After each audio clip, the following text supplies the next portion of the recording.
According to the sources, Karnataka Chief Minister B.S. Yediyurappa on Saturday called for a meeting with the party MLAs and ministers on July 26th.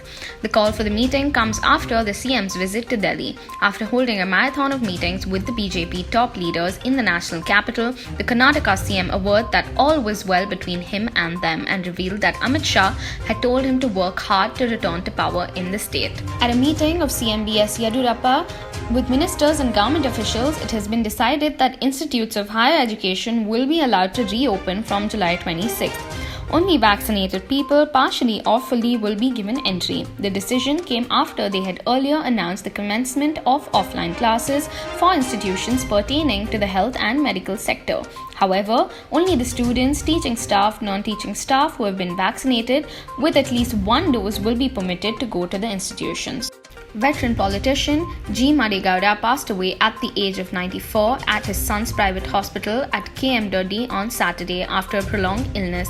His activities in the public sphere spanned more than 6 decades, as he had also participated in the freedom struggle during his student days and underwent imprisonment. Sources said the body of Gowda will be taken to his house in Mandya to enable the public to pay their last respects before being shifted to Bharatinagar for the last rites on Sunday. 25 people died in house collapses triggered by landslides following incessant overnight rains in Mumbai, which caused severe waterlogging and disruption of suburban train services and vehicular traffic in the financial capital on Sunday. Officials said that the Western Railway and Central Railway briefly suspended suburban train services in Mumbai after the heavy rains, and many long-distance trains were terminated or regulated at various stations. 17 people died as a compound wall came crashing down on some houses located on a hillock after a landslide, a fire official said. The rain fury reminded some Mumbaikars of the 24-hour rainfall figure of 944 mm on July 26th in 2005. A 19-year-old man who, along with others, allegedly attacked BSF personnel was shot dead by the force in Nadia district of West Bengal on Saturday.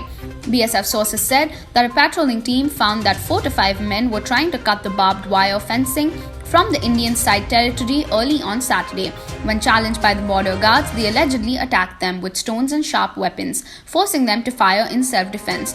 One resident of the village, identified as Ashif Halsana, was killed in the firing. The BSF has lodged a complaint with the police in this connection. 9 Iranians have been arrested for alleged illegal stay, and fake Aadhaar cards have been recovered from them, with the issue coming to light after the role of 3 in a robbery case involving a Somalian national. The arrested included 3 women, and all the 9 were staying in resorts at the seaside town of Kovalam. The incident came to light after police, probing a case of 3 men claiming to be Central Police, robbed the Somalian national of $3,800 under the pretext of checking him for narcotic substances. Indian students who had rushed back home from Italy to be with their family members or take part in the last rites of the loved ones at the peak of the second wave of COVID-19 are now stranded here, as air travel remains banned to the European countries. As the students witnessed a flashback similar to the brutal first wave of COVID-19 in Italy last year, many of them had rushed back home earlier in the year. While some managed to come home in time, few were late to meet the last-minute rush when Italy closed their international borders to India. Those who returned to India before April 28th, when air travel to and from the country was suspended, are now stuck here, even though their peers back in Italy have gone back to their normal lives in universities. The annual Kanwar Yatra in Uttar Pradesh has been cancelled this year, a senior government official said. The development came a day after the Supreme Court said it cannot allow the Uttar Pradesh government to hold 100% physical Kanwar Yatra in the view of COVID, stressing that sentiments, including religious and subservient to the right to life.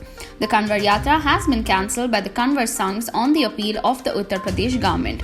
Additional Chief Secretary Information Navneet Sehgal said on Sunday. The Yatra was scheduled to start on July 25th. Fans and players scrambled for cover at a professional baseball game in Washington on Saturday night as the sound of gunfire filled the stadium, and police later said 4 people had been shot outside. It was not clear to fans initially if the shooting was inside the complex. Videos of the incident shared on social media showed some fans crowding into the third base dugout. The Washington Post reported that a man was shot in the leg and a woman was shot in the back, with wounds not said to be life-threatening, citing the police. British Prime Minister Boris Johnson and his Finance Minister Rishi Sunak will be limited to working from their offices and subject to daily COVID-19 testing after being identified as a contact of someone who tested positive for the virus. Health Minister Sajid Javid on Saturday said he had tested positive for COVID-19. The Prime Minister and Chancellor have been contacted by NHS Test and Trace as contacts of someone who has tested positive for COVID, a statement from Johnson's Downing Street, the office said on Sunday.